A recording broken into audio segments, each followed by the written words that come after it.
Saudações, pessoal. Vamos aqui dar continuidade ao conteúdo sobre os movimentos,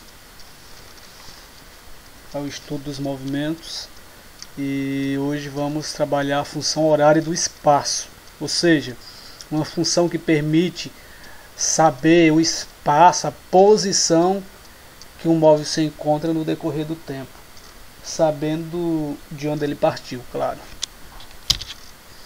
Bem, função horária do espaço. A principal característica do movimento uniforme é a velocidade escalar constante, ou seja, ela não altera, não pode alterar nesse caso.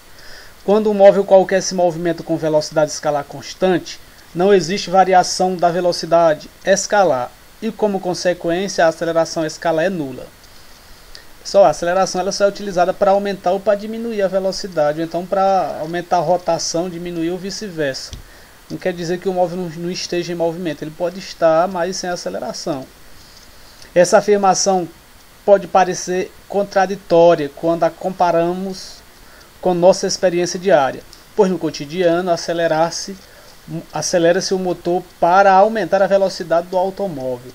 Em uma subida, por exemplo, o motor será acelerado para que a velocidade do carro mantenha-se constante. Porém, aqui nós não vamos considerar isso, vamos considerar que não há essa aceleração.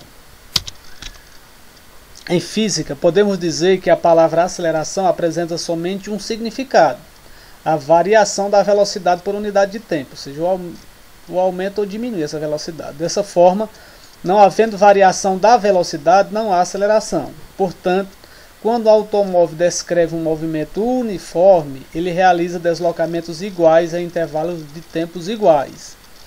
Digamos que numa hora rodou 70 km, mais uma hora mais 70 km. Se em 2 minutos rodou 1 km, mais 2 minutos mais 2 km, sem aumentar e sem diminuir essa velocidade. Vamos aqui para a função horária do espaço. Como exemplo, vamos considerar um automóvel que se movimenta com velocidade constante de 80 km por hora. Podemos dizer que em 1 hora ele percorrerá 80 km. Em 2 horas ele percorrerá 160, né? 80 na primeira, mais 80 na segunda, dá 160. E assim sucessivamente, independente da trajetória ser reta ou ser curva. Observe aí, ó. Ele partiu do quilômetro 0, na 0 hora, né? Com 1 hora tinha dado 80, com 2 horas 160, né? Com 3 horas 240, com 4 horas é só somar mais 80, vai dar 320, e assim sucessivamente. É possível prever a posição sabendo a hora que ele saiu.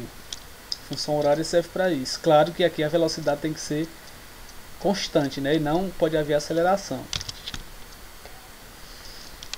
Com base no que foi exposto, podemos relacionar o deslocamento escalar, ΔS, com a velocidade constante, V, por meio da seguinte expressão: S igual a S0 mais VT. Pessoal, esse S igual a S0, na verdade seria S igual... A gente nas outras aulas temos uma função horária do espaço que é S igual a S final menos S inicial. Aí é só uma abreviação do que seria. Então, quem é quem aí, pessoal? Esse S, bota bem aí, esse S é o espaço total andado. Esse S aqui é o espaço total andado. Esse S0 é o espaço inicial, é o local de onde o móvel saiu. V é a velocidade e T é o tempo decorrido. Essa é a equação matemática para se achar a função horária do espaço.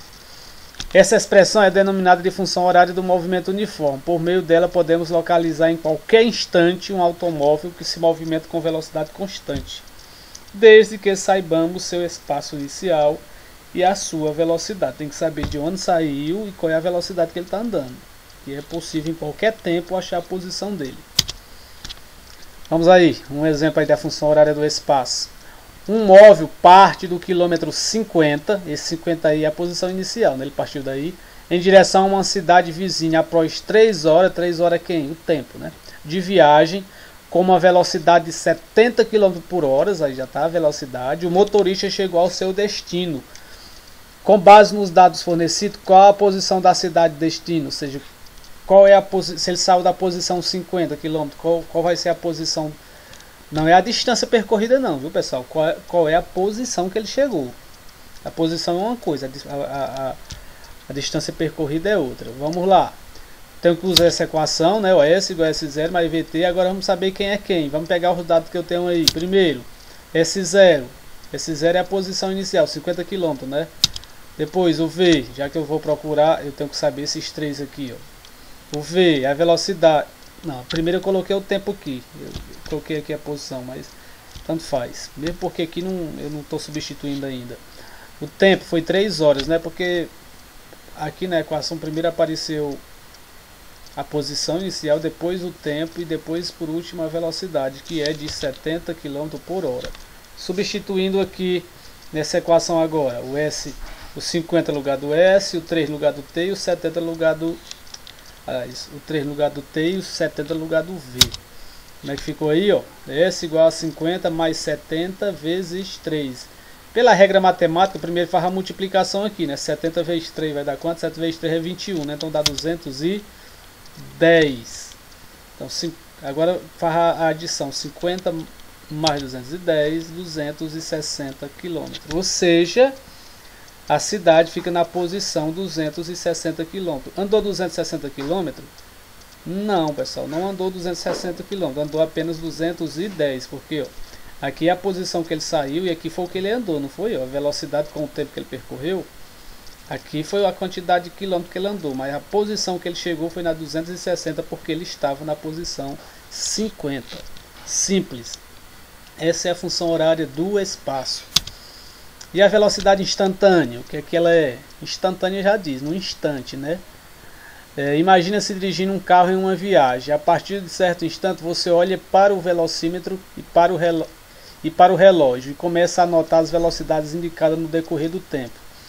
Suponha que os valores anotados sejam os da tabela abaixo. Aí, às 8 horas o velocímetro estava na velocidade de 80 km por hora.